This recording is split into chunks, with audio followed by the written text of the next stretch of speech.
నమస్కారం ఈటీవీ 360కు స్వాగతం. ముందుగా ప్రధాన అంశాలు.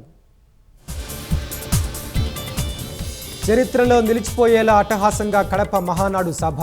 రాయలసీమని రాష్ట్ర మణిహారంగా మారుస్తామంటూ చంద్రబాబు వరాలు.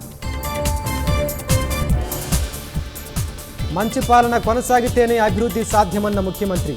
రాష్ట్రం వైకుంఠపాలి కాకూడదని హితవు.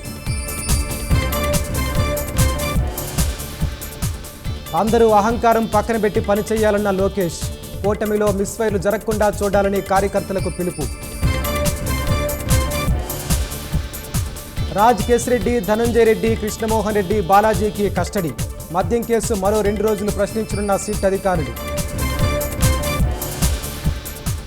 విజయనగరం పేలుళ్ల కుట్ర కేసు విచారణలో ఎన్ఐఏ దూకుడు. హైదరాబాద్లో సమీర్ నివాసంతో పాటు పలుచోట్ల సోదాలు. కేసీఆర్ నుంచి తనని దూరం చేసే ప్రయత్నం చేస్తున్నారన్న కవిత. బీజేపీలో బీఆర్ఎస్ విలీనానికి కుట్ర జరుగుతోందని ఆరోపణ. పీఓకే ప్రజలు త్వరలోనే భారత్లో కలుస్తారన్న రాజ్నాథ్. ఉగ్రవాదం వల్ల పాకిస్తాన్ మూల్యం చెల్లించుకుంటుందని వ్యాఖ్య. ఆయుధాల సరఫరాపై వాయుసేన అధిపతి సంచలన వ్యాఖ్యలు. గడువులోగా ప్రాజెక్టులు పూర్తి కానప్పుడు ఒప్పందాలెందుకని ప్రశ్న.